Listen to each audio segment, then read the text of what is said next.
Hey everyone, welcome to PhoneArena's in-depth video review of the LG View Plus GR700.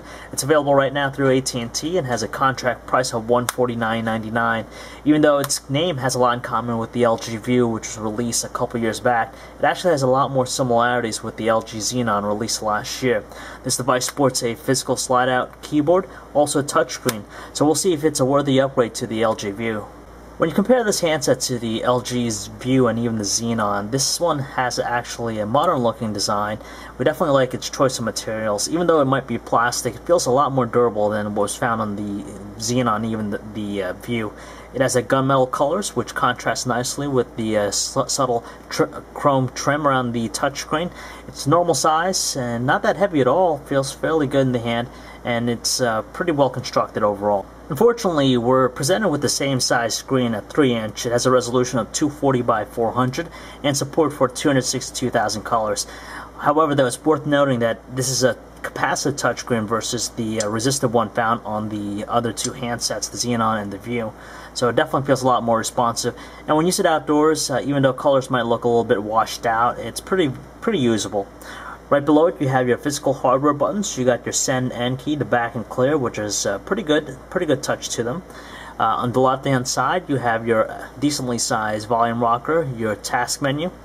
On the right side, you have a shutter key, a lock-unlock, and your micro SD card slot, which is good, just 'cause it gives you quick access to it. On top, you have just the micro USB port. Unfortunately, there's no 3.5mm headset jack, so you're going to have to do everything through there. And in the back, you have just the 3-megapixel autofocus camera with flash speakerphone. And when you remove the back cover, it just gives you access to the battery and also SIM card slot. We actually enjoy the landscape sliding QWERTY keyboard on the View Plus. It has a really nice sliding mechanism. It'll present you with a 4-row QWERTY keyboard. They're flush to the surface, no spacing in between, they're rectangular in shape, so people with larger fingers might have an issue with this, but we found it to be pretty good just because it had a really good tactile feel and response to them.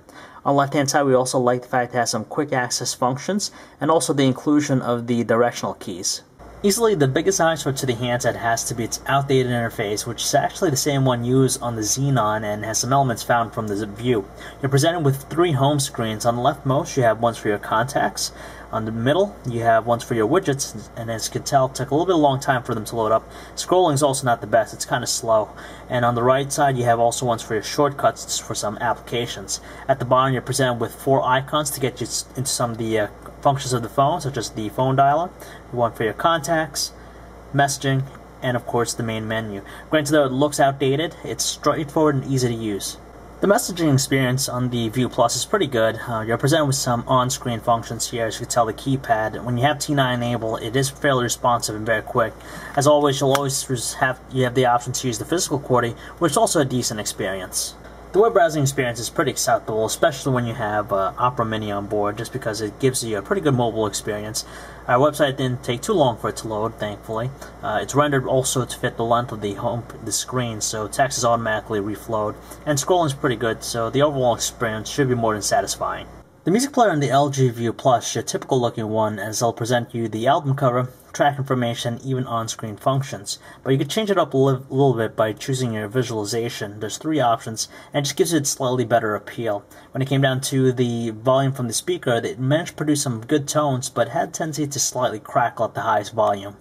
There wasn't too much of an issue playing videos on the LG View Plus. The one we have loaded here is an MPEG-4 320 by 240 resolution. Although it's kind of low quality, it still manages to play fairly well, especially in portrait. When I switch it over to landscape, it's pretty quick, and as you can tell, it's still not having any lagginess or any stutter issues.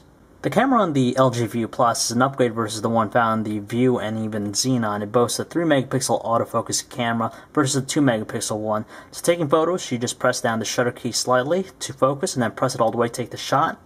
Outdoor quality, though, it had pretty good detail, but colors were a little bit soft. They didn't have that saturated look. Indoors, so with the flash, it didn't do that great of a job as it was still kind of fuzzy. So if you like your videos pixelated and kind of choppy, then probably this might be a perfect fit for you, but to tell you the truth, it's not a satisfying experience. First of all, you're only limited to QVGA resolution, and as you can tell, it's pretty pixelated when you're playing it back, and on top of that, there's plenty of lagginess and choppiness to the video itself. Calling quality in the LG View Plus is rather good just because there wasn't any evidence of background noise or static on our end through the earpiece, and voices sounded pretty good and natural on both ends. Unfortunately though, when we switched over to using the speakerphone, it did produce some muffled sounding voices and even crackled at the loudest volume setting. Battery life, we managed to get approximately 5.5 hours of talk time when the manufacturer has it rated for 3 hours, so it does pretty good in that regard. And overall, the connection to the network was pretty solid, no issues whatsoever. The biggest Achilles heel to the LG View Plus is its overbloated price of $149.99 on contract. When you think about it, you might even jump up to a smartphone to get a little bit better services and even offerings out of it. But we do like the fact that it sports a pretty good design versus the View and also the Xenon, a little bit more modern looking. But when you look deeper down into its software and platform, it is very outdated and shows its age versus some of the competition. But if you're able to swallow some of those shortcomings, even the price tag, which is the hardest thing to overcome, you might be satisfied with this handset. So if you'd like to learn more about the LG View Plus, or for all the latest cell phone reviews, news, specs, and information, you can check us out at PhoneArena.com.